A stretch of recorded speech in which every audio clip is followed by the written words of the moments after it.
Welcome back to another episode of Spiritual Teachers Podcast. With me today is Atma Santok.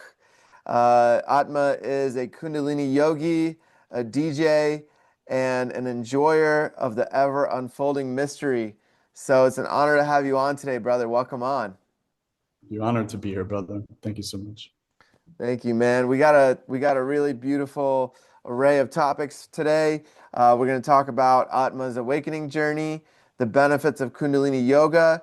We're going to talk about warrior and saint mentality, and maintaining harmony and homeostasis in the modern world through the technology of Kundalini Yoga. So we got a lot of beautiful topics today. I'd love to invite you, Atma, to share kind of how your awakening journey started for you.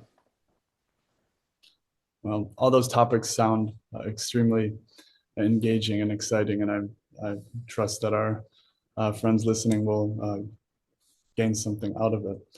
For sure.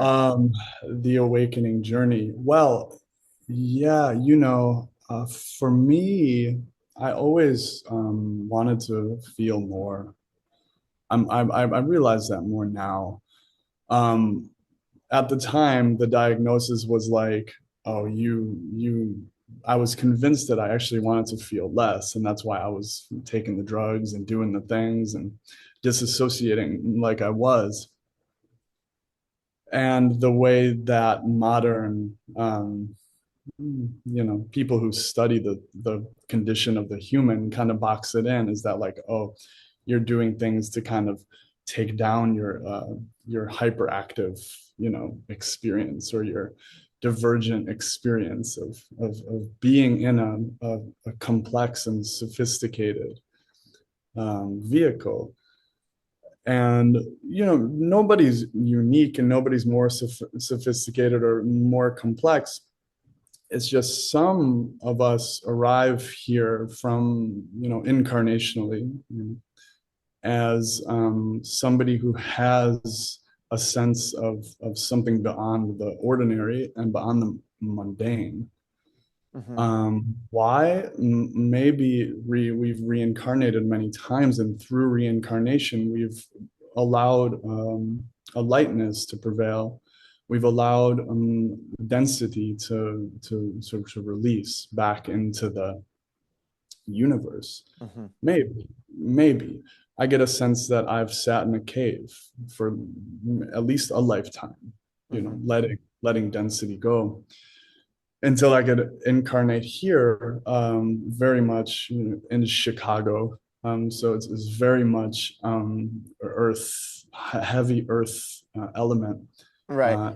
in the Midwest. Yeah. By the way, I'm speaking to you all from the island of Majorca in Spain. So I'm very much, it's a much more etheric and watery elemental composition here. So just as a note. So I used drugs, I now know, because I wanted to obviously transcend the ordinary and the mundane. And school I was going to when I was young was like, you join sports. And if you didn't join sports and you weren't good at competitive sports, then you were like, a dork and you were bullied. And there was a very particular expectation. And, no fault to my parents. They did their best. I was raised very safe, comfortably, and it was a very safe childhood. Maybe too safe, and that probably, and I want to say, I don't regret anything. I wouldn't recommend people take the path that I took, because it began very dense, and doing, you name the drug, and I've experienced it. And so I would say that the awakening journey started the moment that I started to look outside of the ordinary and the mundane of what I was given and presented to in my childhood. Um, was the question, when did the awakening journey start? Was that like part A of the question? Well, it can just be how whatever you want to share about it, like how it evolved Mhm. and how it got you to where you are now, you know? So man, it's no secret that taking drugs expands your consciousness. Mm. But what it also does is it overstretches the neurons in the brain, and it creates an unnatural environment for the cells to actually come back. And so that's kind of the only issue. And now there's kriyas that I practice for years to, and there's according to the lineage that I practice, there's only a few particular meditations and kriyas that actually re bring back to the the pre kind of like overstretch. It's like a rubber band that you've almost stretched to breaking point, Hmm. probably broken some of the rubber bands in there for sure. Hmm. Um, Right. but once you stretch that thing again and again and again and again and again and again, and then it's going to be like, you're ended up with this like stretch rubber band thing. So there's a few ways to get, so there's nothing wrong uh, with substances, entheogens, etc., for expanding the consciousness. It's just I have to integrate that energy, and so it's just like integration isn't just sitting in a circle talking about what we experienced, Hmm. uh, and things like this. I actually have to do practices that work with the neurology of the brain, breathwork pranayama practices, mantra practices, mudra practices, kriya yoga practices that actually integrate that energy back into the body, which means I'm creating a plate of homeostasis. I'm creating a stasis, Hmm.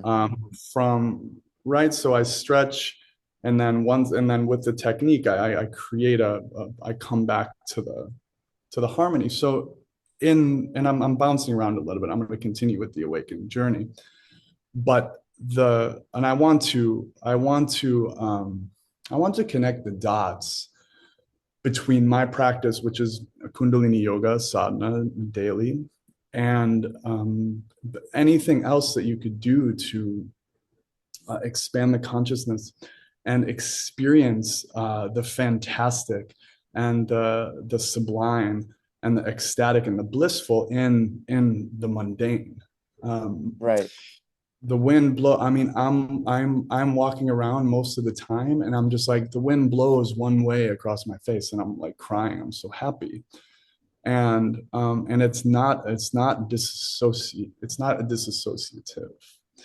We've all, maybe, I don't mean, maybe not we all, but I feel like everybody I knew growing up had those, experiences when you were at the club and on tons of ecstasy, and you started crying. You're like, I love you. You're my best friend. With your friends you were just like so in love. Hmm. But that experience was fleeting and disassociative, because then you wake up the next morning and you feel like shit. And you're Right. like, I'm not in love anymore. like, God damn it. Let's The try again. dopamine's gone. Right. So so what I want to really emphasize is that our body contains all these chemicals that we're activating when we take any sort of substance, and there's more than enough of it to keep us high every day for the rest of at least the rest of this incarnation and many, many more incarnations to come. Which there's a thing called a pranic reserve. And every day you do your practice, every day, sadhana, japa, mantra, everything. And every day you build this capacity. And what happens is, so what's happening on the planet now is that there's a great pressure. It's a great pressure. People are going insane. People are just like, everybody's got a different idea of of what to do to be happy, healthy, and holy. And it's just there's a pressure, and the pressure is either going to make you explode or it's going to turn you into a diamond. Mm-hmm. That's all there is to it. It's either going to break you or it's going to make you, and it's not unlike always, but now it's just think at how fast information is moving. I can know, and the master of Kundalini Yoga, he predicted this in the 80s. Many recounts of him saying, one day you're gonna have all the information at the tips of your fingers. Mm-hmm.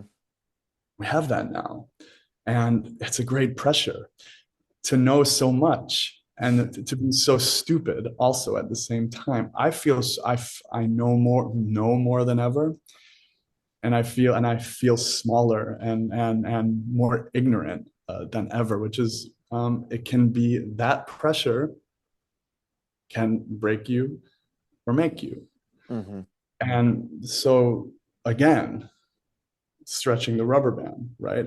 Right. And how do you integrate that? The information that we're experiencing, the pressure that we're experiencing, doing the same exact thing. So what are we doing? Well, we're either, taking drugs and drinking and disassociating to like relieve the pressure a little bit, or we're using the pressure to create a very, very focused and locked in environment. Mm-hmm. And so there's wiggle room. There's definitely I personally am committed to exploring and experiencing life by in the spirit of complete abstinence from anything besides my own breath and sound and body. Mm-hmm. I'm not saying that's the best way. I'm saying that's what I'm after, experimenting with the other kind of end of the spectrum. Mm-hmm. This is where my quote awakening journey has come to now. So at some point, I found myself very depleted. You know, Mm-hmm. I was like, I really, really went for it with the drugs and the partying and that. Like I did a good college try. You know, Uh-huh. um, Where'd you go you to know. college? Oh well, no, I did a couple of actually like vocational. I went to a music school in Minneapolis called the Institute of Production and Recording. And then I was studying engineering for like a little less than a year. And then I met my teacher who's an Ableton teacher. Are you familiar with Ableton? Yeah, I've heard of it. I'm not super familiar with it. It's a very widely used digital audio Oh yeah, yeah, workstation yeah. Yeah, I know for Ableton. making Yeah. for making beats and DJing and do all that. Yeah. Yeah. So I met this guy. This is like, Zen in the art of motorcycle riding or whatever. I love, there's like all these like Buddhist and Tibetan stories of like, the guru could be the gas station attendant Mm-hmm. who pumps your gas, and he could look at you in a certain way and you get the darshan. It And could be, darshan, for those that don't know, is like a download or a telepathic message, right? yeah, there's this darshan, a lot of it has to do with Mm-hmm. the gaze of the master, the darshan. It's also you go to one of these guru guys. He puts his hand on your head and like that, whole thing. Or you go to the Dalai Lama. The Dalai Lama, though, I haven't gone and visit him yet. But I think he looks at you. He looks in your eye, and he has the healing gaze. You get the Mm-hmm. darshan. The darshan can come in many ways. It could come from touch. You can develop, and there's many practices where you can develop, a lot of ancient art, iconography. You see there's like some sort of mudra with the hand, or there's the khamsa, the hand of God, it's the protective, the evil eye. There's a lot of like healing hand symbology that we see when we look around the scripture. But so the Martin Luther King, if you're going to be a street sweeper, be the best damn street sweeper. Right. But anyway, my music teacher, he was, yeah, really, I mean, yeah, brilliant guy in his own right. And connected, he was, but he's a genius with this particular software. He was actually the first certified Ableton instructors in America. So I Cool. happened on him, and he taught me the software, and he was throwing raves in this basement space in Minneapolis. Nice. And so, anyways, I ended up, kind of getting in with that. I kind of proved to him that I was like sincere, Right. Right. and so he was like, "Yeah, we're having this." Actually, the first thing was like, we're taking a bus. We're renting a bus. There's this techno festival in Detroit every year. It used to be called the Detroit Electronic Music Festival. Now they call it Movement, Hmm.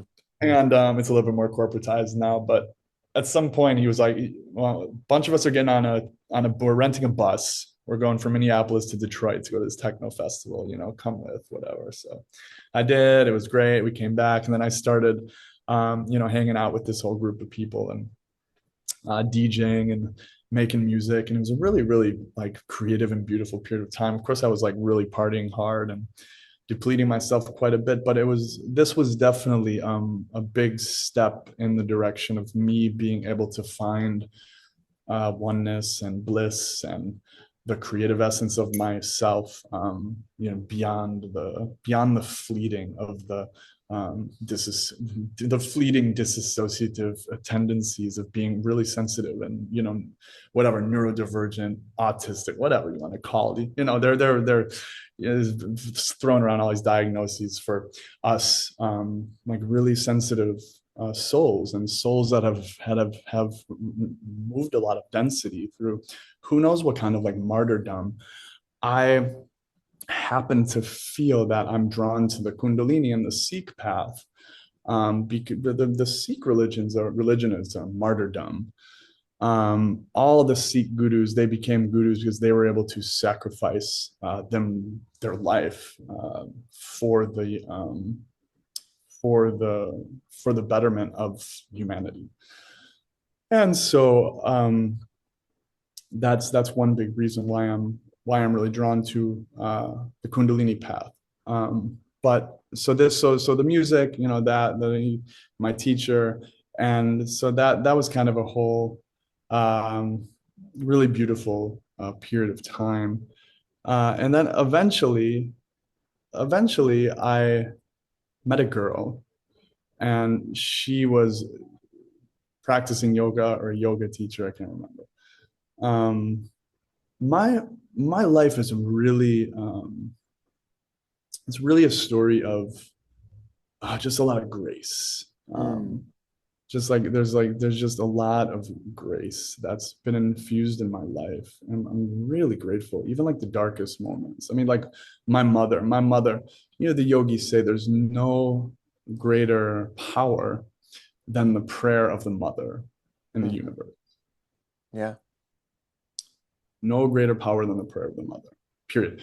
They say even God himself bows down to the prayer of Hmm. the mother. So it's just through nothing but grace, was I able to find myself like really surrendering at some point. I met the girl, I got like a juice machine, started making juice, Hmm. started practicing yoga asanas, started like getting really, I started like practicing like 3-4 hours a day, like hatha yoga postures. Hmm. This was like probably 15 years ago now, 37, 27. Yeah, 15 years ago now. Hmm. And we were still partying, so that relationship, we ended up buying a house together, and had a No big big, break. no big deal. Yeah, we did. Well, yeah. Yeah, I mean, we it's the Aquarian age, things move fast. So like we find out, like, the quicker you could just like put your fear aside and like surrender to what's in front of you and give the self completely to the thing, then you'll just find out more quickly if it's like how many I know so many of my friends whose like parents were together for way too long, and they were just like Mhm. miserable their whole lives. Yeah. So, and we're finding things out quicker now, which is nice. And it's also like at some point you just have to like commit and be like, okay, I'm in it to win it, no matter what. It's Right. gonna get hard because life happens and we're human and we ebb and we flow. But we have tools.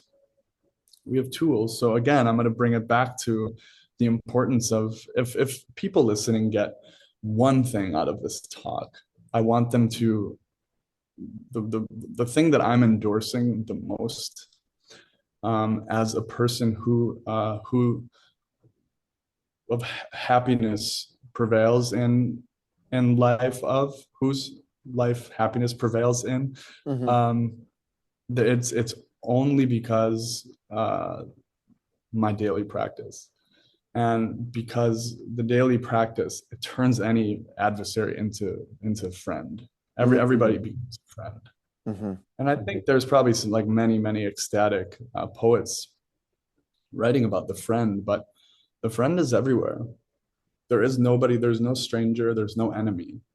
And in this and when I say stranger or enemy, it's somebody sitting across from me, but it's only through the filter of my own mind. It's only Right. through the everything is through the filter of my own mind. If I look at you and I feel a threat, it's because there's something that my mind is remembering of a threat from some time through the journey of the soul inside of this. So, or my mind inside remembering something that my soul has, maybe like, karma, right? There's Hmm. karmic residue. So like, and so recognizing that fear, inferiority, superiority, any sort of like imposter syndrome, all these like ego trips, Yeah. these these are all things that I have the tools to deal with, and I could turn them all into my friend. And when everybody's my friend, when I say everybody, I mean my thoughts. I also mean you. I also mean Donald Trump. I also mean whoever. Once everybody's a friend, once I befriend it all, and that's a really powerful place to be. Yeah. And a friend, it doesn't mean I'm just like gonna be codependent and let you do whatever. Like an actual friend is it's a communication. Yeah. Friendship is a communication. So I need to have a healthy relationship with my mind and a healthy communication with my mind. How do I Absolutely. do that? How do I do that? Well, the yogis have been practicing, japa mantra. You go, you get a mantra. That's what happens when you're, in these more yogically inclined places of the world. You wait for a while. We're lucky now. We have all the mantras. It's Yeah. like we have them all, which again is like it's like it's a pressure. It's like we have all the mantras, we have all the Right. practices, we have all the biohacks, we have all the technologies, we have all the everything, we have everything to be happy. And Yeah. we're still going to the bar and fucking drinking scotch on the rock. Some people. Right. Yeah. I like to go out sometimes. Actually, this past weekend, I every once in a while, when the music is going to be good, I'll go and I'll stay up all night, go to the club and do the thing. Again, I'm I abstain from anything. Um, I mean, you go into these environments and there's like lights and the music, and it's just like, how could you need anything more? Right. But Right. but yeah, it's yeah, I like to envision a future where we're all helping each other to like get high, just like, hey, try this breath, you know. Right. Try this breath work. That's what we do in That's our like, med circle. We got a new breath work for you guys this week. yeah, try this out. It's like, Yeah. and do it. And like do it. It's a tool. So yeah, I just want to I want to encourage, and if anybody out there wants to like hit me up and get like a short, we're gonna try something together at some point. Let's do it now. Should we? Yeah, let's do it now. And that it's in the field. Okay, let's do it. Okay, so come, it's 3 minutes. Okay. 3 minutes. Okay. And what you're gonna do is you're gonna during the meditation, have you Fists of Anger? You know this one? Yeah. I think it's a good one. Hmm. So let's do 3 minutes fists of anger. And what I want you to do during this is think of things that make you mad. Think of things that make you anxious. Think of things that make you want to just like scream and like outburst and disassociate. Think of those things. Okay, while we do the meditation. I also want you to, while you're bringing up these things that are making you neurotic and chaotic and emotional and commotional, I also want to remember to breathe, mentally repeat the mantra sa, ta, na, ma, na, ma. So it's going to be a mouth breath. So inhale sa, exhale ta, inhale na, exhale ma, sa, ta, na, ma. Like And that. for those that don't know, what does that mean? Satanama is a complete cycle. I'll just go on a little bit more of a tangent. So Kundalini Yoga uses a lot of seed mantras. Also, the fancy word for it is bij mantra. And there's this part in Sukhmani Sahib. It's a very long bani, one of the Sikh banis that you could read if you want. It takes like an hour and a half. I like doing it every once in a while. Sukhmani Sahib. But there's a part in there that goes Bij Mantar Sarb Kogyan, Bij Mantar Sarb, totality. Bij Mantra, the seed sound. So there's the totality is contained inside of the seed. Mm. So chanting the seed sound, it's the sound of the beginning. It's also the sound of the end. Hmm. It's also the sound of the middle. So the Sat Nam, it's the beginning, it's the middle, and it's the end. Even I'm continuing to say Sat Nam, Sat Nam. What's happening? The tongue is touching the palate. The air is moving in a particular way. The brain is secreting chemicals while the tongue moves and the vibration is vibrating. And even though it's one sound being the japa repeating, and forever the yogis Ram, Ram, Ram, Satnam, Satnam, Satnam, Hare Krishna, Hare Krishna, Krishna, Hare Hare, Ram, Hare Ram. There's longer ones too, but it's like most of it's like Ram, Ram, Ram, Ram, Ram, Ram, Ram Das, Ram, Ram, Ram, or Guru, Guru, Wahi, Guru, Guru. These seed sounds, well, they've been perpetuated, first of all, by many, many yogis chanting them again and again and again. So there's an energy of behind it, of the golden. Supercharged. And as we participate in it, we're adding to that web, we're adding to that weave, we're adding to that tapestry, and we're also receiving from it all the meditative experience inside of that web, inside of that. It's in permaculture, there's the under the soil. I grew a bunch of fruit trees, and you build a fungal layer. So there's a fungal network, and this network connects the entire planet. One little tiny little strand of mycorrhizal fungus is connected to connects the entire planet, and it's electricity. And what's electricity? Up, down, cycles per second, alternating current, sinusoidal wave.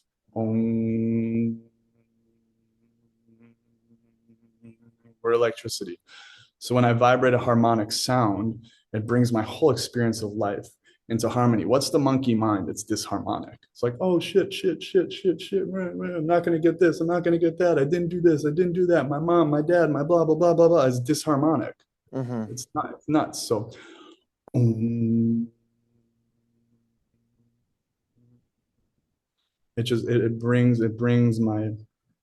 it consolidates the thought forms. That's what the mantra does. Consolidates, depolarizes. A thought has a polarity. Mantra doesn't. Mantra alchemizes polarity into a point, into bindu, a point. And then the point has there's a yantra, there's a shape, and then there's a tantra direction. And the mantra cuts diagonally. So it's a diagonal, the mantra is a diagonal technology to help you to move more fluidly through life Hmm. instead of trying to, squares, or like there isn't, a triangle. I mean, think of those like really complex shapes that you see, 3D shapes. It's the flower of life. It's just a bunch of triangles that's creating a geometry, and it's creating a self-contained energy, and then that could be used any way that you want. So this is technology. Long answer to your question, what does satanama mean? But it basically means everything and nothing all at once. So And each one is like life, birth, life, death, rebirth, right? Is like the exact definition. I've been practicing Kundalini Yoga for 15 years now, and I still can't remember what satanama translates to. This is how, like, I'm Pisces North Node. Cancer is most of my chart in Western. So I'm very like Virgo South Node. So I'm very like I'm not super left brain. So a lot of, and it might be a miss to me to not but yeah, Satanama is, it's I think you said it correctly. Hmm. But we as humans really like to know what things mean. Right, It's like, right, wait, this means that. right. And meaning making is beautiful, and poetry is beautiful, and math is beautiful, and yoga is a science.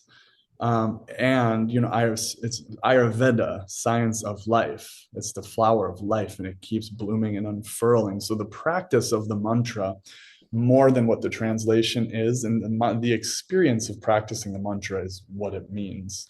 Exactly.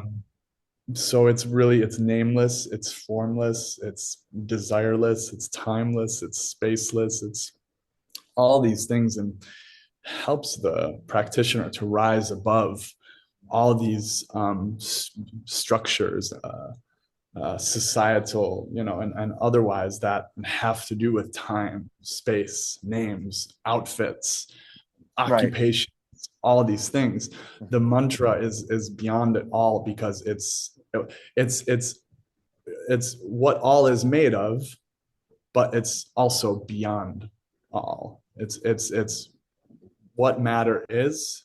It's the atomic structure of matter, and it's also beyond it. For sure. So, and the only way to know what I'm talking about is to experience it. That's right. Okay, That's so fist of anger, what are we doing for the mudra? okay. The thumb presses the mound of the pinky, and then you squeeze the thumb. Okay, Okay. so at the base of the pinky, there's a little mound. You put your thumb on that, and then you squeeze all four fingers on top of that like a fist. That's right. For those that aren't watching, that are just listening, right? Okay, so if you're listening, you touch, and it's kind of, you might have to use your other hand to bring the thumb to touch the mound. It's called the mound, the mercury mound, the mound of the pinky. It's right below there's like a fleshy part when the finger ends, Like right where below. your callus are. Exactly. Yeah. And then so you put both thumbs there, and then the rest of the four fingers, they lock down over the thumb, and you squeeze the thumb. And it's kind of like a hard squeeze. It's like you're like, Mhm.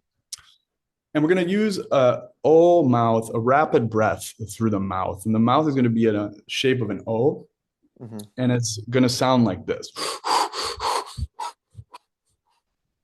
And look, the more effort you put into it, the more you're going to get out of it. Mhm. Right? The cheeks are going to be moving. And also, it's the effort also means remembering to keep a equal inhalation and exhalation, and not like go, you're not jerking around. It's like, be chill, be cool. It's like, you don't have to like jerk yourself around. But there's 2 points that I always mention when I teach. One, there's an effort, and there's also a relaxation simultaneously.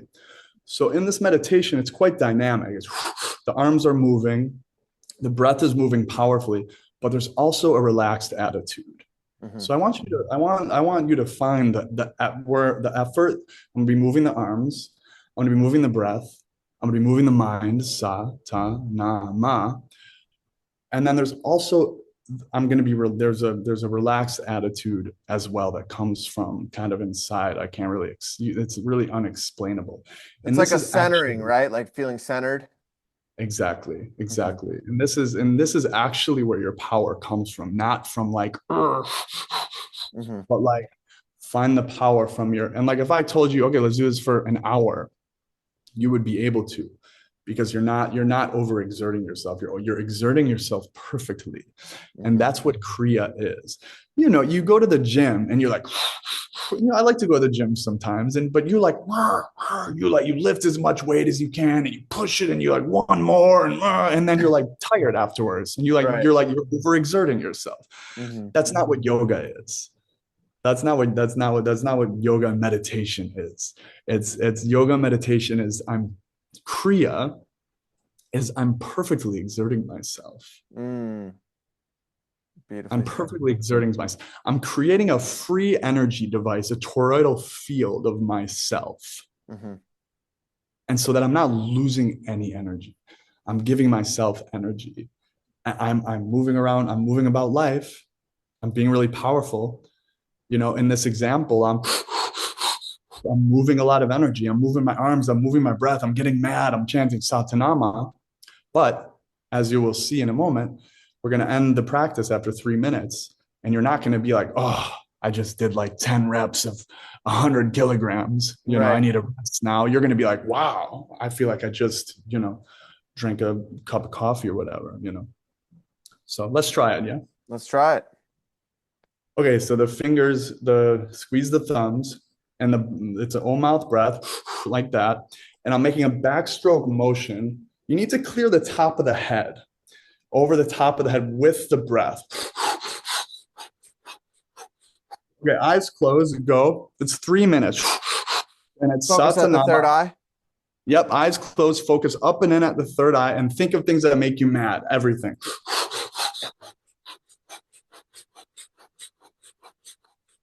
Everything that makes you mad, neurotic, emotional. Satanama.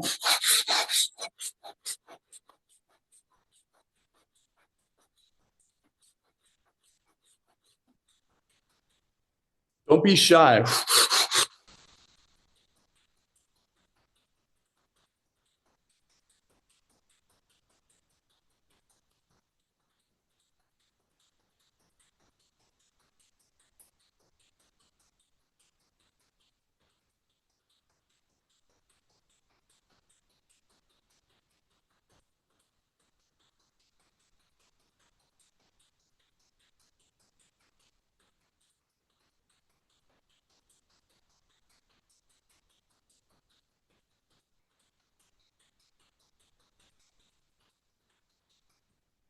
Good. Your mom, your dad, your brother, your girlfriend. Don't be shy with it. Breathe powerfully.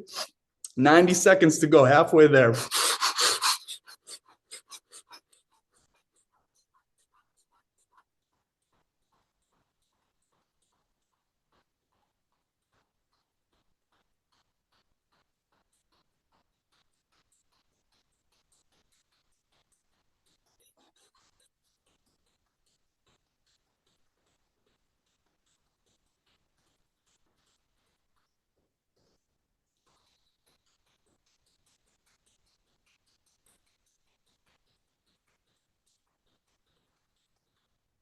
1 minute to go. Powerful. Relax the face and the powerful breath.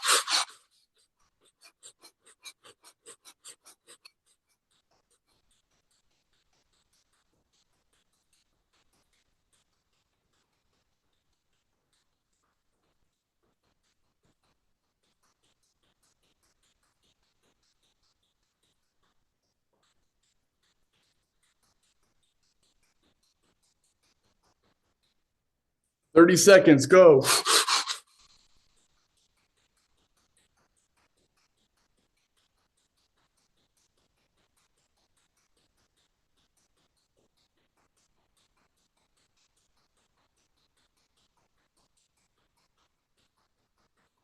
10 seconds.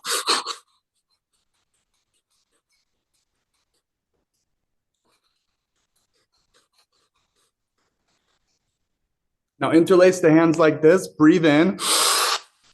Stretch them above the head. Hold the breath. Stretch the arms up. The anger's gone. Imagine you're inside of a bright white star, bright white light. Imagine bright white light around you as you hold the breath. Stretch. Keep the arms up. Exhale powerfully. Again, inhale.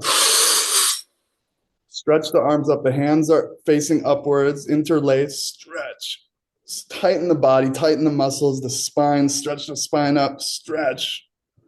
Exhale powerfully. Last time. Do your best. Now stretch. Bright white light. Bright, bright white light. Stretch.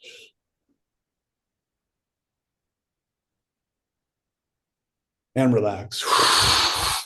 Relax the arms. And just meditate. Let the breath just regulate. Just notice any sensations, any shifts. How is the mind?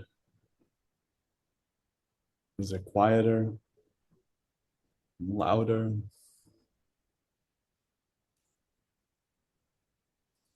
How's your heart? How's your skin? Is there heat? Is there sweat? Just notice. Notice the texture of the breath. The Kundalini Yoga is a yoga of awareness. The more I increase my sensitivity, the more I could be in bliss every moment. It's a grounded bliss, though. It's integrated bliss. It's a bliss with direction, not a dissociative bliss. A bliss with purpose, bliss with sincerity, with intention, with prayer, with reverence, creativity, clarity. Take a deep breath in and let it go. And open the eyes. Thank you for that. That was beautiful. So for everybody listening out there, if you practice that and you had a good experience, or you felt a good experience is my anger feels smaller. After about 10 seconds of that meditation, the things that I was angry about gets really small. The things that I'm just like so pissed and having a temper tantrum, and I'm just like 5-year-old, like didn't get his cookies or whatever. Right. 10 seconds, like made like 3 breaths. I'm just like, I was mad about that. Like I was mad at my girlfriend. She's so beautiful, things that just the anger gets small. And the problem is that these emotional states feel big. Yeah. The fluctuations feel big, the depression, the bipolar, these fluctuations, especially if you're in a really sensitive vehicle and hasn't had a lot of experience or tools given to strengthen the nervous system and the glandular response. And you're just like, so these fluctuations could really knock you off. Yeah. And it feels really big and feels really scary, and it feels like there isn't a way out. But there is, and it doesn't have to be like, oh, I can't meditate because I can't sit because my mind is going crazy. Well, beautiful thing about a lot of tools, the tools of the lineage that I practice, is that it gives you something to do, right? It's the breath, the movement, the mantra, the gaze, and you're focused. There's Right. no not meditating. I'm breathing consciously. I'm moving my body consciously, moving my mind consciously. My eyes, the optic nerve is focused, and I'm contained. There's Right. so yeah, gratitude to these simple and profound practices. Yeah. So I'm really curious.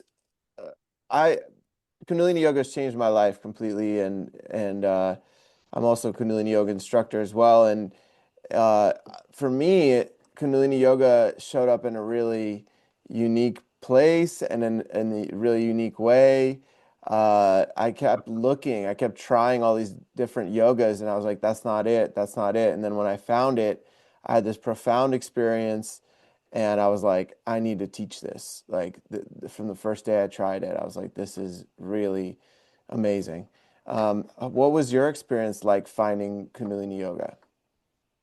The first class, it was one of those sets where you close your eyes and you dance for like 30 minutes or something. Mm. And so that was just like, that was my test. It's like, if you come back after this, you're probably you're probably destined to be on this path. Yeah, I don't, that first class, it wasn't like I didn't leave feeling like, oh, I love that. This is my path now. It was just like I was I was still doing like heavy like Iyengar yoga and Hatha yoga and like spending like 5 hours a day doing postures and asana, studying all of Iyengar stuff and studying the text and the scripture and getting like really smart like that. But then I just like steadily, went to a few Kundalini classes a week for a while. There was actually quite a bit of Kundalini in Minneapolis, in Minnesota. There's a lot of good art and a lot of good things. Kind of everything, changed in 2020, and the whole planet, of course. And that kind of changed the trajectory for a lot of us in many different ways, subtle and not so subtle. Um, but over time, I just kind of I just went to a few classes a week.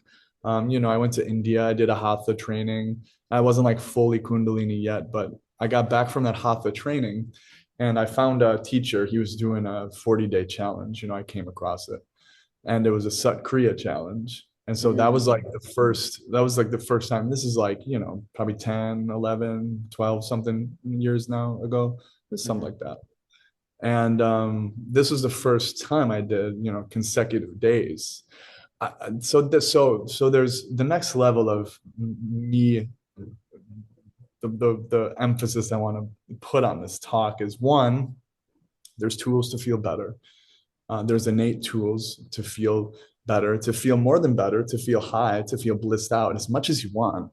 The thing about Kundalini is that, and this is I'm going to debunk this right here and now, Let's is do it. that you can do as much as you want.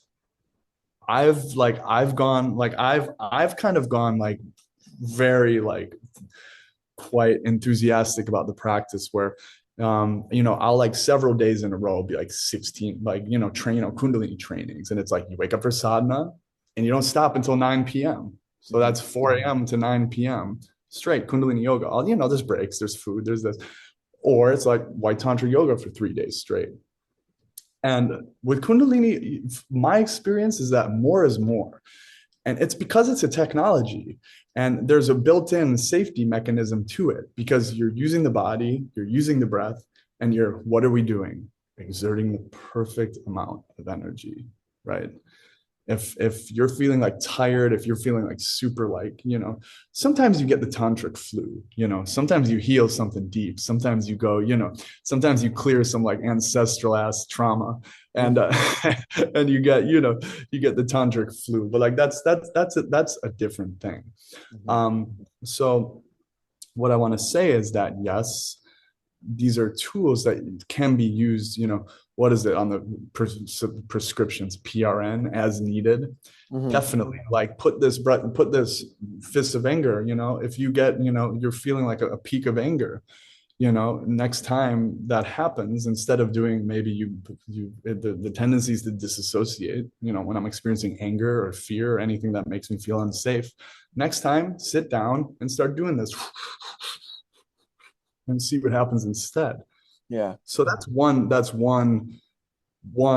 offering, one suggestion, one encouraging, highly encouraged to do, is use these tools as tools to down or up regulate. And the next layer of it is, there's no there's really no substitute, and I'm sure you could back me on this, brother, to a steady practice over time. because what happens over time, it's so much happens. So much. So You much. develop such a beautiful, it's like you could explain some of it. Like I could be like, oh yeah, I practiced Sat Kriya for 31 minutes for 3 years and like fix my digestion and fix my sexual phobia, blah, blah, blah. But like what really happened, you just can't talk about it. It's like the most beautiful relationship that you develop with yourself. For sure. Have you done 1,000 day Kriya? I was doing, actually, I did Sat Kriya 31 minutes for 1,000 days. Amazing. And I did Sudarshan Kriya 31 minutes. I was doing it for 62 minutes for a while too, for 1,000 days. And now I'm doing Sudarshan again because I don't, when I was living in LA, it was like I needed Sat Kriya, so to Yeah. like get to like pierce through the shit show of Los Angeles. Yeah. Um, but now now I'm back to Sudarshan Chakra Kriya 31 minutes. Amazing. Yeah, And I've done there's very few people I know, even in the Kundalini world, that have done 1,000 days. I know I maybe know three people, and I've had two of them on the show, on the podcast. It takes a really committed person to do a specific kriya every day for 1,000 days, no matter what, right? Like I did it with a broken hand, I did it with yeah, 104 fever, I did it while right, I was traveling. It didn't right, matter, right? It was right, like right, that was my anchor for my life right. because everything else was changing in the world, but I had my practice and I had that to come back to, kind of like what you were saying. It's like the sadhana, which is your daily practice, is the anchor Yeah. for this reality, because everything else changes, and change is inevitable. But if we're grounded in our practice, then we can just show up so much more fully. What's that movie? Inception. Right. You got to have your thing that reminds you what's real. Yeah, the little what do He you like one. He had a tie. There was like yeah, I forget what the thing was. yeah. Yeah, it was almost like a But dreidel that he yeah, would yeah, spin. yeah. Yeah. Yeah. It's just like that. You have to have the thing that is there's no question that okay, this is me. Right. That this is there's a lot of confusion around me, circumstances like you said, like I did fucking Sat Kriya all over the world, Right. like, and I did like fever, like COVID. I would just be like die, like in LA, like the gnarliest, like Los Angeles nasty COVID shit, just like I would like get myself up, I would go to the sand, go to the beach, just get in the sun, and that commitment builds character. Yeah. Commitment Yeah, builds, and there's nothing yeah, else. there's so much there's so much to be gained from that. But for people that are just beginning, 40 days is an incredible time to do a kriya, like an incredible amount of time. 40 days, I've felt and experienced profound changes after 40 days. And then if you really love it, you can go to 100 days. If you really really love it, then you can go for 1,000, and you're noticing the shifts and the changes inside the self. So yeah, and there's kriyas that you can do for 3 minutes a day. Yeah. You know what I mean? So it's not like you have to sit down for an hour and a half every day for 1,000 days. There's, I mean, Atma chose to do 31 minutes, but that's on the more extreme, and mine was 20 minutes. Some people, do 3 minutes, 7 minutes. That's still just as powerful. Yeah. Do this fist of anger 3 minutes a day. Yeah. No, this Kriya challenge it was 11 minutes a day for 40 days. Hmm. And after that 40 days, I completely stopped any hatha yoga, anything else. And it was Kundalini yoga from there on out. Okay. So Like that it was was that was kind of the tilting point for you. yeah. So there's many you could go the beautiful thing about I mean and look, again, we have it all. Inside of Kundalini Yoga, we have it all. I mean, I'm sitting looking, this is an entire, this is that Pranayam book. This is 200 pages of breath patterns. Hmm. It's like you know. And so you could go as much or as little. Anything you do will benefit you greatly, because any amount of intention and attention and relationship that I build with my life force gives me life, period. I love that. The, and just like every time I disassociate, that takes my life. And it's okay. I could always come home, I, which is the good news, you know? yeah, yeah. I recently talked to a friend, and I told her, I said, hey, uh, think about the patterns that you're continuing in your life right now. Are they spiraling your frequency up? Are you entering an upward spiral, or are you entering a downward spiral? And for me, that just like makes sense, right? Like, am I like, if there's an awareness to the choices that I make, right? Am I making a choice in this moment to upward spiral or downward spiral? Because Yeah. that's all there is at any given moment, right? Fear or love, when you distill it down, right? And so it can be as simple as that. Like, okay, is this shot of tequila gonna spiral me up or spiral me down? Is this uh, meditation gonna spiral me up, spiral me down? You know what I mean? It's like that question can be asked and used as a gauge, you know? There isn't really gray area either. Right. And so that makes it pretty actually easy to make decisions, you know? If I'm just like, okay, maybe I'm just like, okay, 5% of the time I could fuck off, you know? Right. Right. But like the rest of the 90 or whatever, 10%, whatever you want to, whatever you want to have your fun, whatever. But the rest of the time, yeah, ask. That's a great question to ask. And it's a very obvious, they're like, there isn't really great. It doesn't take a super smart, intelligent person to know if like the decision I'm making is taking my energy or giving me energy. Right. Sometimes it's like you're dating somebody and you're just like you're not sure. It's like the sex is really good, but it's just like, but I'm really stressed out because I'm like having to kind of, you know, I'm feeling depleted because I'm like something doesn't feel authentic. When the sex and the relationship gets involved, that's a whole nother. It's kind of Yeah, a whole. there's layers to that. but but the meditation practice, continued meditation over time, gives my spirit and my soul a louder voice than the voice of the fear and of the karma and of the tendency to want to numb out. So that's the goal, is to just raise the voice of the soul and lower the volume of the doubt, the fear, the uncertainty, the fighting, the emotionality, the disharmonic sounds. I want to lower the volume of, and that's what the yogis have been, why they've been chanting mantra, and why this practice continues to be perpetuated in known and unknown, volumes. The monks in the monasteries, they're just chanting and chanting and chanting and chanting and chanting. So I have a quick question for you. So during those 40 days of that challenge, right, the South Korea challenge, what what benefits did you experience, and what did you see and shift inside yourself? I mean, the thing that I noticed the most was that, prior to doing South Korea for 11 minutes a day, I was doing 3 to 4 hours of asana a day.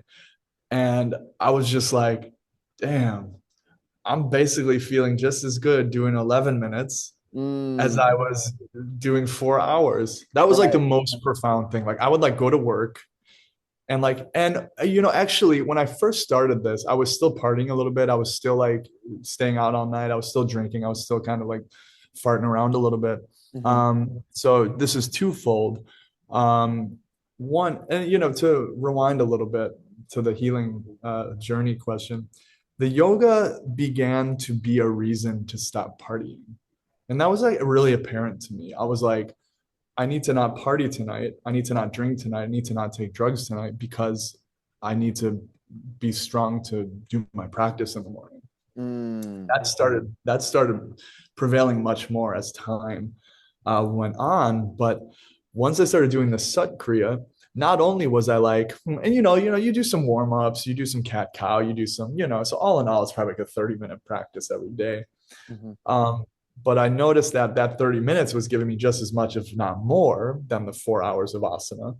Mm. And on the nights that I would party all night and I was, depleting myself, the anti-hangover effect that the Sat Kriya had was much more profound than anything else that I've ever done. So that Mm. was something that was really quite cool too. And then, right, eventually, and then, dude, man, eventually it's like I should work with addicts more, but it's like it's not my brand because what happened was so the Sudarshan Chakra Kriya, you know this one. And there's only a few kriyas that can bring those overstretched neurons back to their original state. Hmm. Darshan Chakra Kriya is one of them. And so Sat Kriya, I started Kundalini and then I got into the Sudarshan, and that basically removed any like memories even of being addicted. It's like a lot of I've been to a lot of AA meetings. I've been to a lot of 12-step meetings. And Hmm. it's like you have to remember that you're an addict or that you're an alcoholic. Because if you don't remember, if you forget, it'll sneak back up on you. Right. And it's not untrue when you're like basically using the mind to fight against it, to fight against your like demons with the mind. You're not installing a new pattern. You're basically just like being very careful that this like monster doesn't like attack you again and you're like caught with your pants down, Hmm. which is like, so I but man, yeah, I should remember more because what this practice has done is it's like it's big, and I think that's what like the neurons, whatever the cellular structure, it contains memories, Hmm. right? Good or bad memories. Like this is like traumas, memories, memories from being born, memories from being in the womb, especially from being. That's why these rebirthings are cool, which I teach sometimes. Hmm. Um, but yeah, memories from being in the womb, like the shit that your mom and your dad did when you were in the womb. That wasn't perfect yogi, activities, things like this. And so the transit memories that are traumatic also do the same thing, overstretches you. And that's what trauma is: too much, too soon, right? And that's what you're basically when you're like really, partying or whatever your thing is that like disassociates you and like stretches you thin and creates a afraid and nervous system, this plexus structure. That's that. And so what were we talking about? Well, I have a question. So you were Yeah. talking about the Sudarshan Chakra Kriya and Right, how right, right, right. powerful it was for the nervous Yeah, system. yeah. What other Kriyas besides that in your Yeah. studies, in your practices, what other Kriyas in Kundalini Yoga do that for the nervous system, strengthen and rewire it? It's basically it's Sudarshan and Kirtan Kriya. Okay, those are That's the about two. it. That's When about I, I, have yeah. you come across? I think I've come across. I'll have to look into my notes. I think I've come across. I have to check. But what about you? Uh, I'd say those. So I went into this rabbit hole of like wanting to find the core, right? Like what Yogi Bhajan brought from the kriyas that have been around for thousands and thousands of years. The Sat Kriya that you mentioned that Mhm. you did 1,000 days of is one of those core kriyas that yogis have been practicing for thousands and thousands of years. The Sudarshan Chakra Kriya, another one of those that yogis have been practicing for thousands of years. The Kirtan Kriya uh, is super powerful for healing. I've found when I did my first 40 days with it, I cried every night, and like Yeah. there was like while I'm doing it, right, like tears just flowing down my face, and I don't know what, like there's no memory associated with it. It's just my body releasing pain and sadness from whatever, right? And that's the beauty of that Kriya, right? And then, um, those were some of the main ones that I found were like the core of the original Kriyas. You know what I mean? Um, and I think there was maybe a few more, but those are the ones that come to mind right now. And um, just so if listeners are new to Kundalini Yoga, there's over 300 Kriyas, and they're very specific for every almost everything you can think of, from opening your third eye to strengthening your aura to strengthening your lower back and your straightening your spine to um, amplifying your magnetic field. You know what I mean? To bringing abundance. There's just so many of them, and uh, the interesting part is that some people think that Yogi Bhajan made it all up, right? And there is certain kriyas that he didn't make up, that are extremely old, that are way thousands and thousands of years way past before him. So that I went into that rabbit hole for a little while, and really wanted to know the core essence of it, you know. And my one of my teachers always told me, he said, if you ever just want to reset yourself, do Sat Kriya, just three Yeah. minutes of it. Another one Yeah. that I love is Ego Eradicator.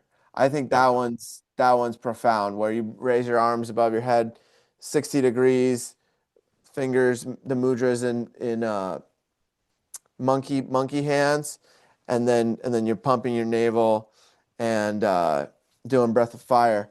That one resets my system every time. I love that one. Breath of fire. I mean, dude, I mean, look, Yogi Bhajan was so generous, and he knew he's a master because he knows, like, first of all, we like to be entertained. So give them, there's thousands of med. I'm actually one of the few people I know who are in the archives who writes up Kriyas and meditations, guided meditations that haven't been written up yet. So I have a collection of many meditation series that I've actually written up myself from the archives, because Oh, there's just cool. there's I would say I couldn't give you an accurate percentage, but the amount that have been written up and published are like very small compared to what he taught, which is really impressive. You know, if he made it up or not, I'll tell you, I haven't practiced a single taught by Yogi Bhajan session that I haven't walked away feeling more connected to myself,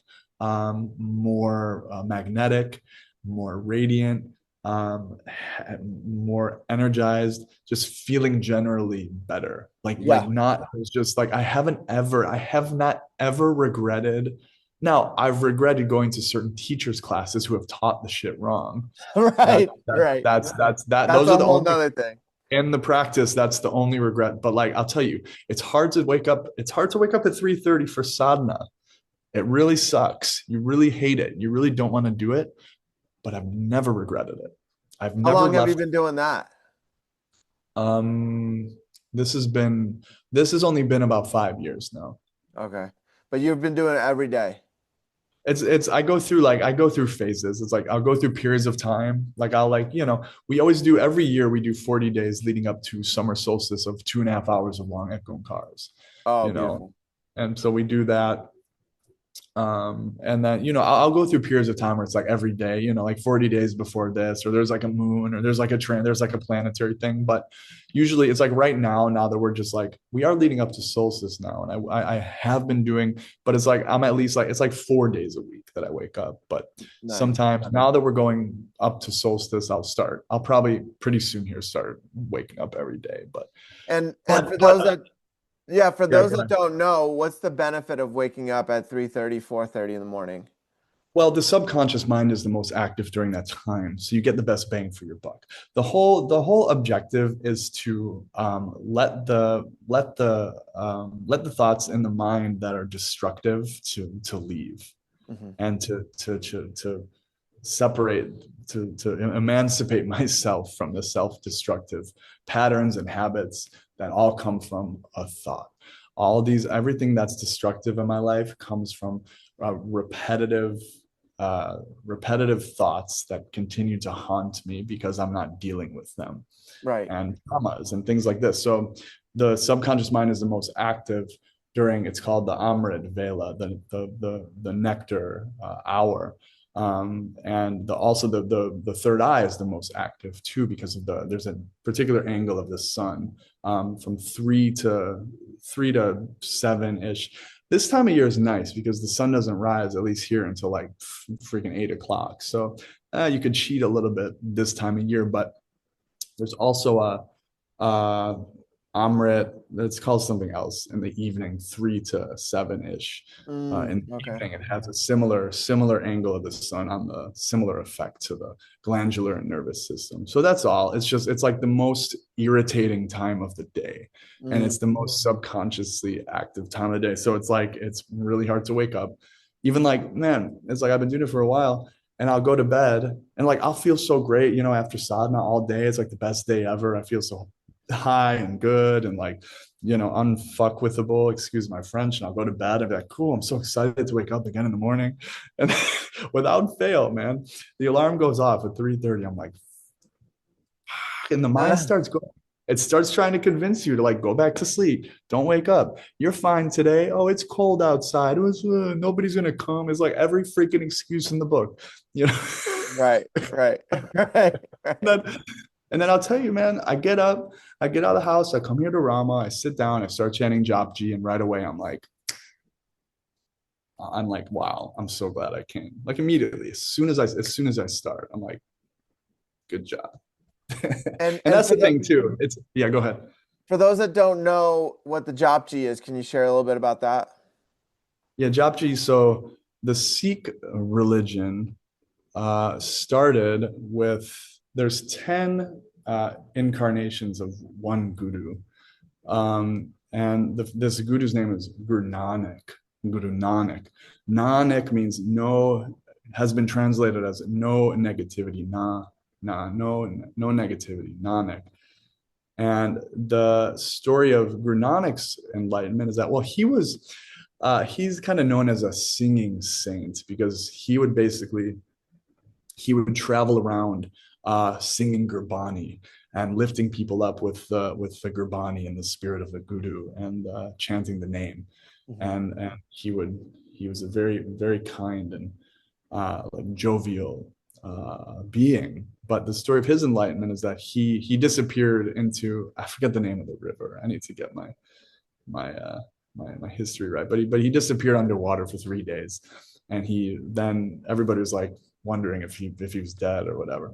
And then he was underwater 3 days, and he came out chanting Japji. And Japji, it's 39 stanzas, all basically speaking on the nature of the mind, and the nature of the human experience, and the nature of the it balances all the chakras when you chant the whole thing, and it goes in the nadis, the chakras, and it equalizes the hemispheres of the brain. It's a very, very complete set of mantras that was channelized through, and of course it carries heavily on the water element, and it's very healing, and it's very cleansing, it's very purifying. And the whole and it's, read it sometime. We could share a link to a couple of good recordings, but For sure. Yeah, for sure. We can reading drop it, those in the description. one effect of the mantra and of Japji in particular is the mantra. So there's a seed sound, but then there's also like longer form mantras. And the longer form mantras, it's basically, this is what they say. The beginning is of the entire 1450 whatever pages of the Siddhi Guru Granth Sahib is the Mool mantra, the root mantra. And it starts with Ek Onkar, creator, creation is one. Ek one, Onkar, creator, creation, creating itself is one. It's one. Satanam, truth is its name. Basically, it's without form, revengeless, fearless, self-illumined, self-effulgent. And then it comes to where it says jop. And jop is the one command in the entire scripture. And jop is what? Repeat. Jop. Mm, Odds. Repeat what? Ad such, jugad such, habi such, nanako be such. True in the beginning, true throughout the ages, true now, forever it should be true. And what is true? Well, it's the satnam, it's the beach sound that continues to blossom through the seeds. You plant the seed, the fruit is contained inside of the seed, which means you plant the seed, it grows the tree, it grows the leaf, it grows the fruit drops the seed, and then the cycle of life continues. And but my point of this is that Ekonkar Satnam, the Mool mantra explains the entire Japji. And well, Satnam explains the entire 1500 whatever pages. Echoing the Mool mantra, Satnam explains the Mool mantra. The Mool mantra kind of summarizes the Japji. And then it kind of like goes, so you could kind of, it like gets granular basically. Satnam is all you need to know. right, right. It's all you need to know. But and if you want to like, which you do because it's fun and it's ecstatic and it's far out and it's like blissed out, you get into you get granular with it and you chant the Japji, and then you're walking around your life and you remember a poti of Japji for some reason. I Mhm. don't know why I start chanting Japji when I'm like at a particular intersection. I don't know why I chant the 13th poti of Japji or the 33rd poti of Japji while I'm getting in the water this particular beach. I don't know why, but I trust it. Mhm. Trust that it's doing something to me deeply, that it's helping me to process some deep trauma. It's helping me to alchemize some sort of fear or doubt or uncertainty into something that's like self authoritative, and self loving and wise and empowered.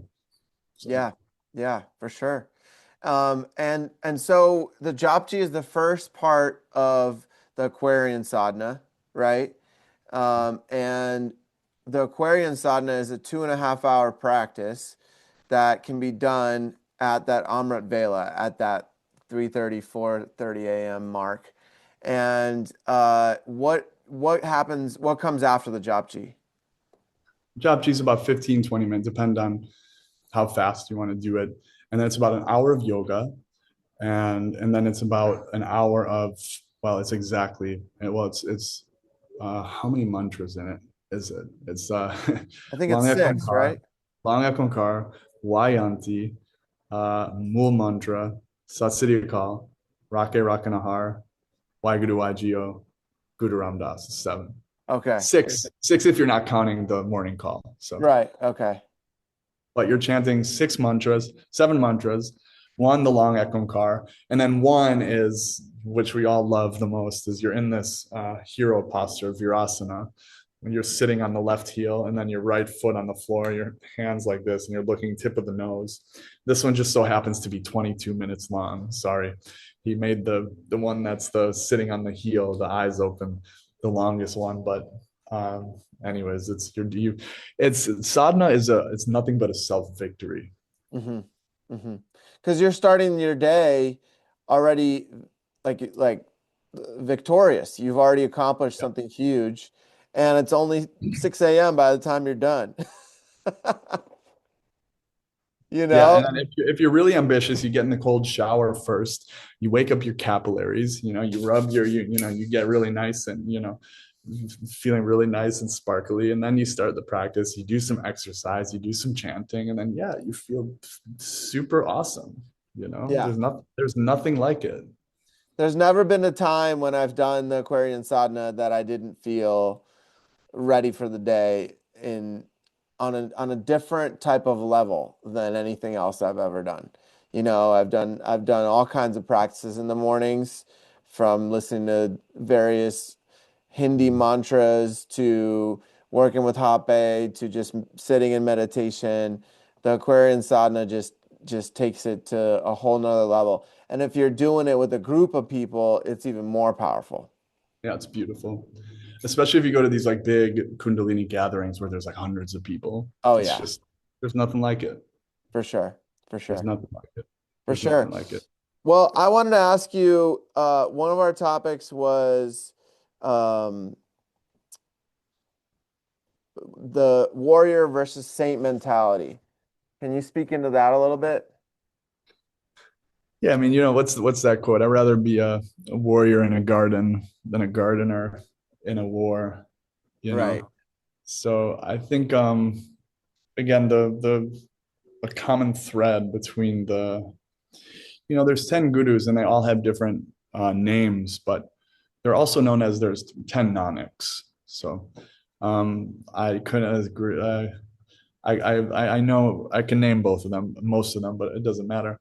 But each has a story of like profound sacrifice, and um, this warriorship, not for the sake of, when we think of war, in like the mainstream corporate sense of the word, it's like we're like fighting against somebody for something like land or oil or some sort of commodity, right? Like some Hmm. sort of stupid ego, silly ego trip, Hmm. but the warrior saint is I'm fighting for justice.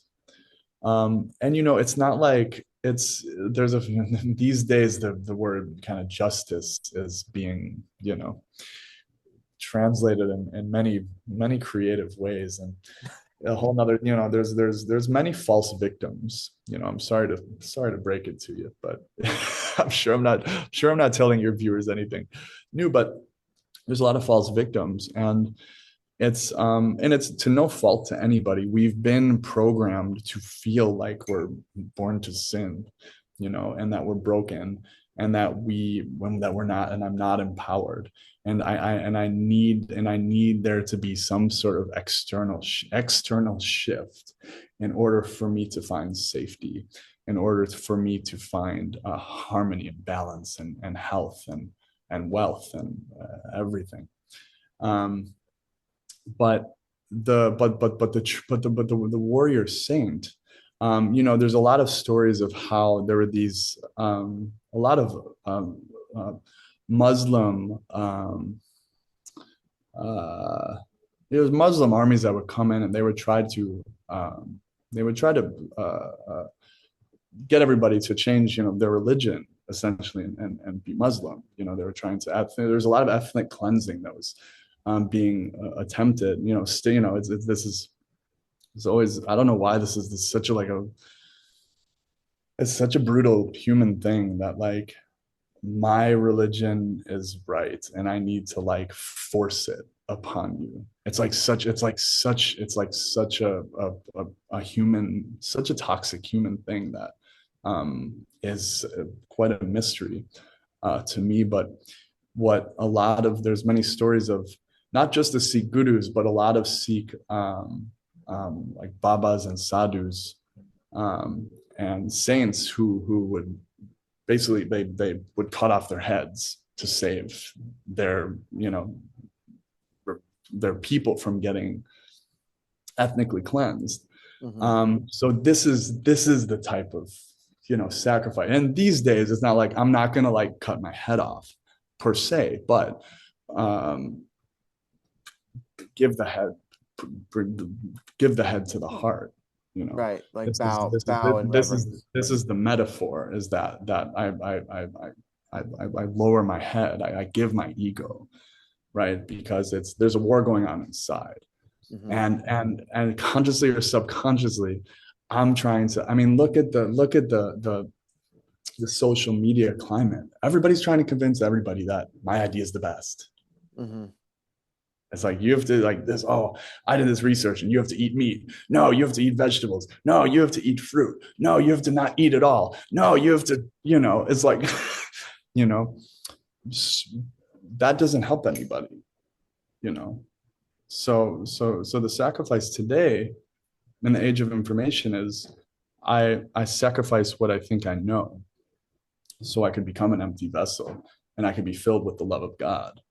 And when I'm filled with the love of God, and then I could pour over that love of God so that everybody around me could receive that grace, and that everybody around me I could be a lighthouse. and that those around me could be encouraged to allow their vessel to be, to feel safe enough to open themselves up to the light of God to enter in. I mean, this isn't like woo woo. This is like when we meditate, it opens the 10th gate, the Dasam Duar, the 10th gate opens and the light of the spirit enters and it animates us. And then it fills us and fulfills us and it radiates life and light to all beings.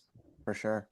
So For that's sure. what you're saying. Yeah. Yeah. But it's like, you do have to, it's a lot of spiritual people, speaking their truth, and there's speak the truth, but like mostly the truth is spoken without words, Mm, you know. yeah. And at the end of the day, it's how we treat people that Yeah, really yeah, matters, right? it's Like all.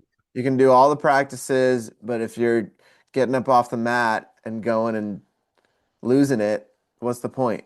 Right? Yeah, But yeah, and look, man, I'll have a great strong sadhana. I'll walk out the door. Some dude, there's this phenomenon in Europe.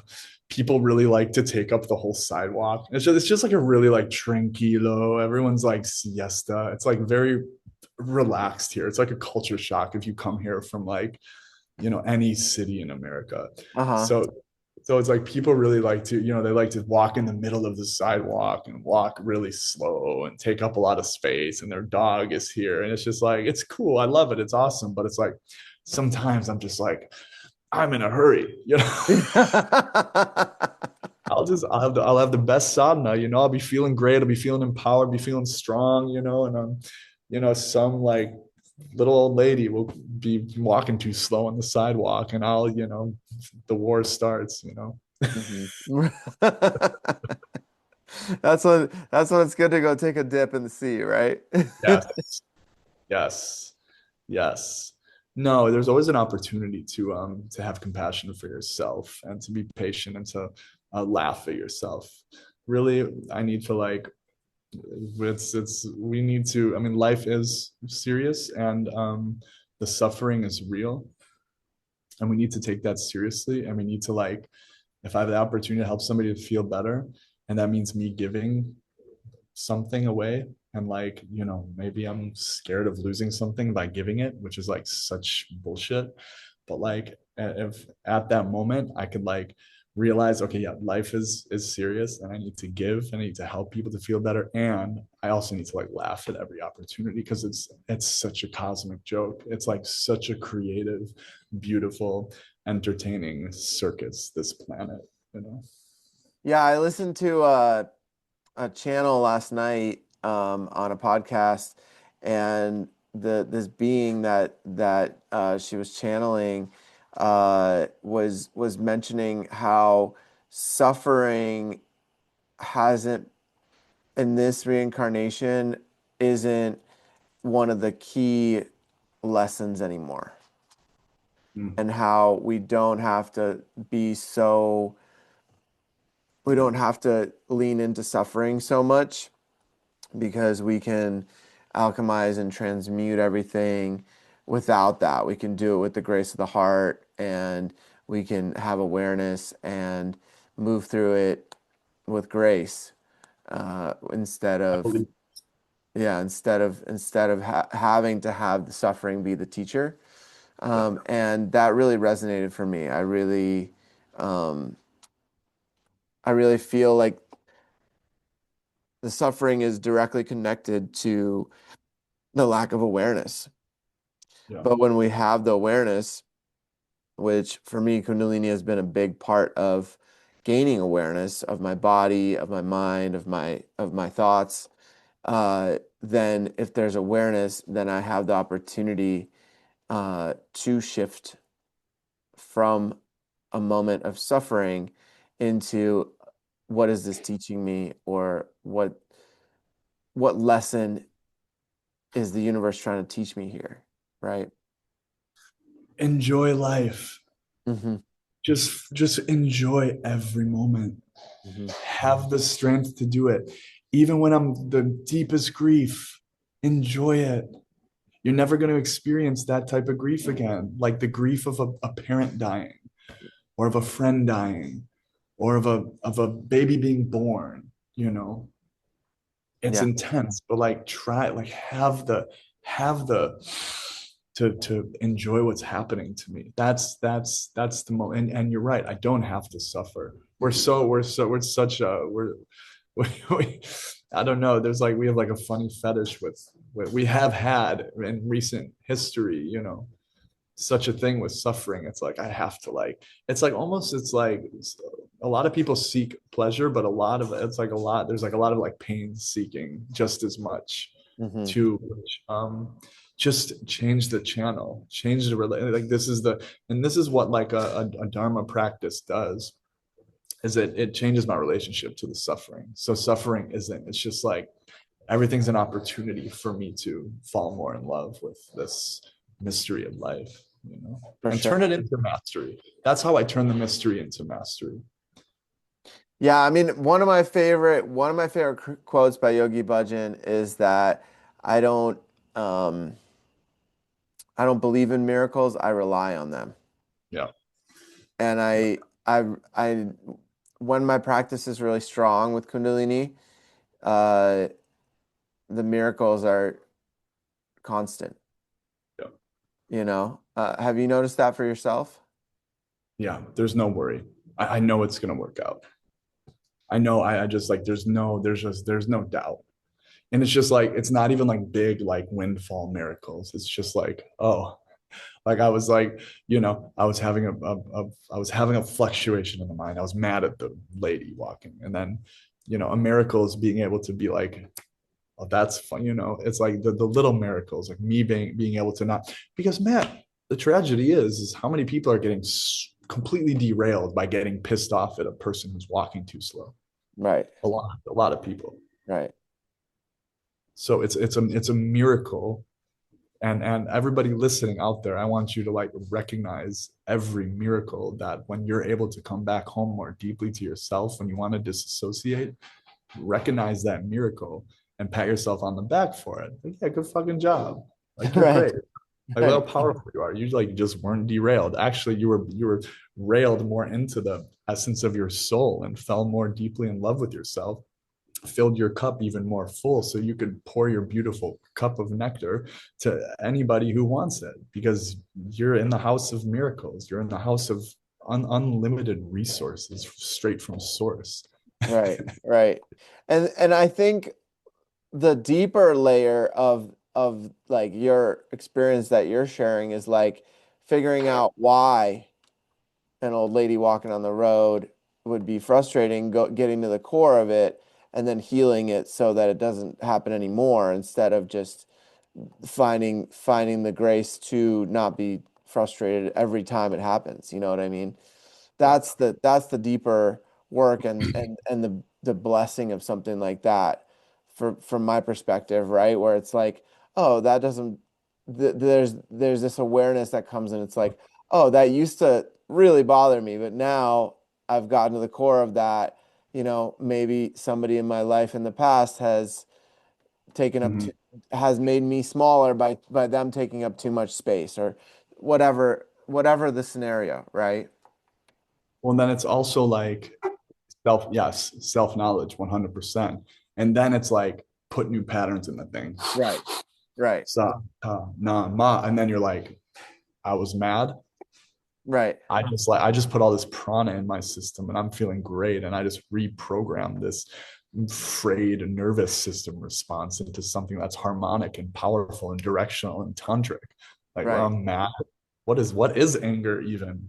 Yeah, right. Like what is suffering even? Like Right. I'm just like charged with the name. You Right. know? Right. For Yeah. sure. For sure, man. Well, it's been such an honor to have you on today, Atma. Yeah, it's It's been I really think good. Good talking to you.